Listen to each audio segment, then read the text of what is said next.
Are you burned out? How do you know?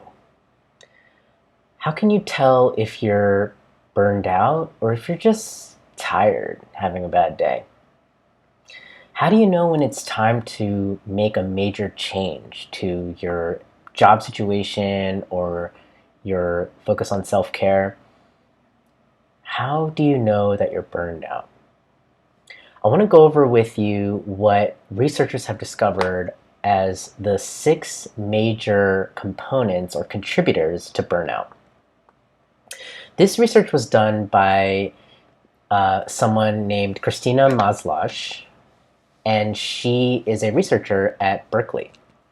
So here's 6 mismatches between an employee and their employer in their job situation that contributes to burnout.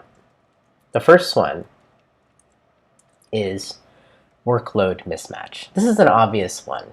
When you have more work than you can really get done, this is what people generally associate with burned out, with being burned out. But it can also, it's not just the amount of work, but it could also be the kind of work. So if the kind of work you're doing is a mismatch for your strengths, your personality, your temperament, this can also cause exhaustion. The second one is control mismatch or lack of control. So this happens a lot with middle managers, people who are kind of sandwiched in between the middle, people who have tons of responsibility but not a lot of authority. So maybe a lot of frontline staff giving direct services. They don't have a lot of power, but they feel such a huge sense of responsibility over their work. The third is reward mismatch.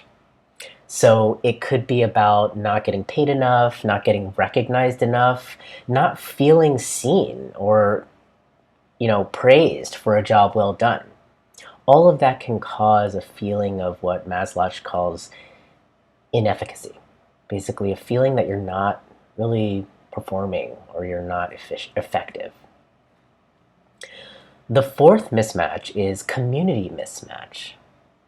And this is about feeling socially isolated, or maybe there's conflict in the workplace that's unresolved.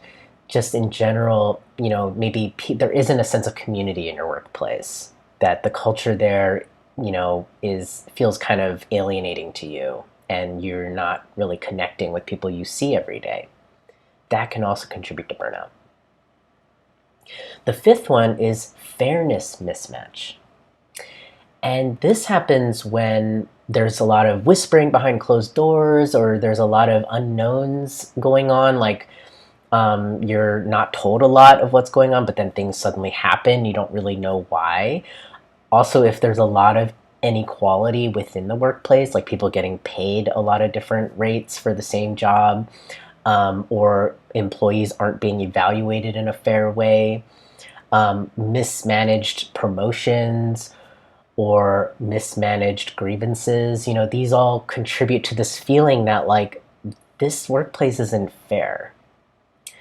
And this can create a lot of emotional stress and feelings of cynicism, kind of being like disillusioned about your workplace and whether or not it's a good place to work.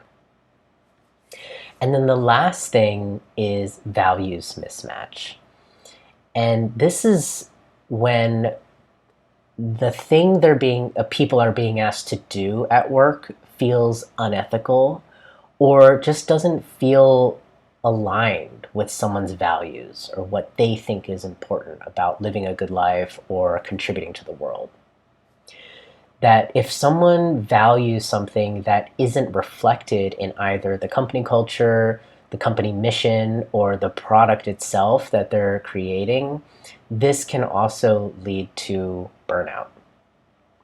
So, 6 mismatches, okay? These are 6 contributing factors to burnout. It's not just about working too much. It's also about how you feel connected to people that you work with, how much agency you feel like over your work, how recognized you feel you are for the work that you're doing, how fair the workplace is to you, and how people are treated there. And lastly, whether or not the work that you're being asked to do aligns with the values of your life and what you believe you're here on earth to do. Hope this helps.